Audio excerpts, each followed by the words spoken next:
வீட்டுமனை பட்டாக்களை வாங்க வந்திருக்கிறீங்க.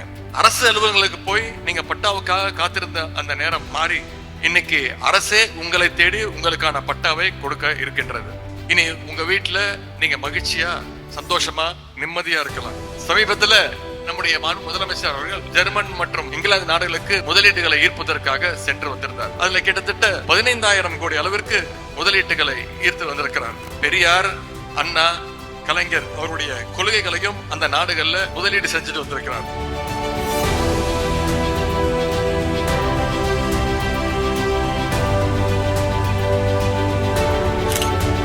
நம்முடைய முதலமைச்சர் அவர்கள் உடன்பிறப்பே வா அப்படின்ற ஒரு முன்னெடுப்பு மூலமாக ஒவ்வொரு சட்டமன்ற தொகுதியிலையும் இருக்கக்கூடிய ஒன்றிய, நகர, பகுதி பேரூர் கழக செயலாளர்களை தொகுதி வாரியா சந்திச்சுட்டு வராங்க. அதனுடைய ஒரு தொடர்ச்சியா இன்னைக்கு நான் உங்களுடைய தொகுதிக்கே வந்து நான் சந்திக்கிறேன். இன்னைக்கு தமிழ்நாடு முழுக்க ஒவ்வொரு தொகுதியா போய் அனைத்து கழக நிர்வாகிகளையும் சந்திக்க இருக்கின்ற முக்கியமான கேள்வி, 2021 நீங்க எய்ம்ஸ் செங்கலை ஒரு முக்கியமான தேர்தல் ஆயுதமாக பயன்படுத்தினீங்க.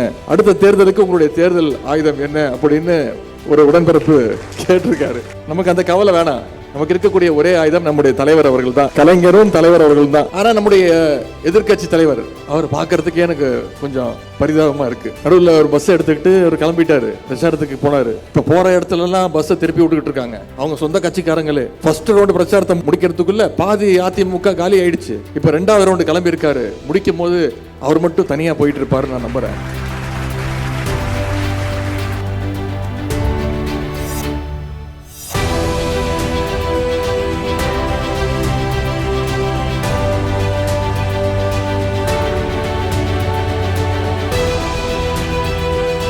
நம்முடைய அரசு அமைந்த பிறகு இந்த 4.5 ஆண்டுகள்ல காஞ்சிபுரம் மாவட்டத்திற்கு நம்முடைய முதலமைச்சர் அவர்கள் பல்வேறு நலத்திட்டங்களை தந்திருக்கிறார்கள். இதுல நிலுவையில் உள்ள பல திட்டங்களுடைய நிலை குறித்து இன்னைக்கு நாம விவாதித்திருக்கிறோம். எந்த திட்டங்களும் காலம் தாழ்த்தாமல் நீங்கள் ஏற்கனவே குறிப்பிட்ட அந்த தேதிக்குள் முடிக்குமாறு கேட்டுக்கொள்கிறேன். வந்திருக்கக்கூடிய அரசு அலுவலர்கள் நீங்கள் தான் அதற்கு பொறுப்பெடுத்துக் கொள்ள வேண்டும்.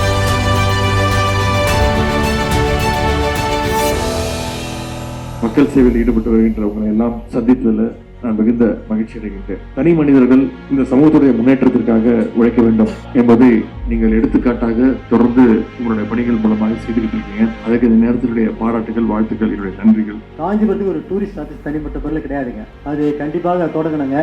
காஞ்சிபுரம் மாவட்டத்தில் ஒரு புதிய சுற்றுலாத்துறை அலுவலகம் அமைப்பதற்கான கருத்துரு அனுப்பப்பட்டுள்ளது அரசுக்கு.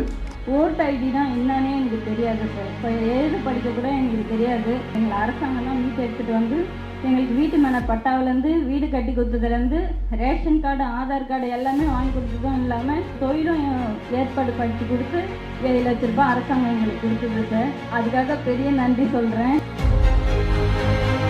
சென்னைக்கு வெளியில நடக்கிற முதல் அறிமுக கூட்டம்னா அது இந்த காஞ்சிபுரம் அறிமுக கூட்டம் தான். காலையில தான் முரசொலியில இந்த மாவட்டத்திற்கான அறிவிப்பு வந்துச்சு. காலையில முரசொலியில் அறிவிப்பு, சாயங்காலம் அந்த மாவட்டத்துல அறிமுக கூட்டம்னா அந்த அளவுக்கு இளைஞரணி அவ்வளவு ஃபாஸ்டா செயல்படுது அப்படிங்கறத நீங்க புரிஞ்சுக்கணும். புதுசா பொறுப்புக்கு வந்திருக்கக்கூடிய நீங்க மனசுல ஒண்ணு வச்சுக்கோங்க. நீங்க காலரை தூக்கி விட்டுட்டு தைரியமா கெத்தா வந்தாவா சொல்லலாம், நான் திமுகல இளைஞரணியில ஒரு நிர்வாகி அப்படின்னு. தலைவர் எப்பவுமே சொல்லுவார், உங்களுக்கு கொடுக்கப்பட்டிருக்கிறது பதவி கிடையாது, பொறுப்பு. அந்த பொறுப்பை நீங்க உணர்ந்து பொறுப்போடு செயல்பட வேண்டும் நான் கேட்டுக்கொள்கின்றேன்.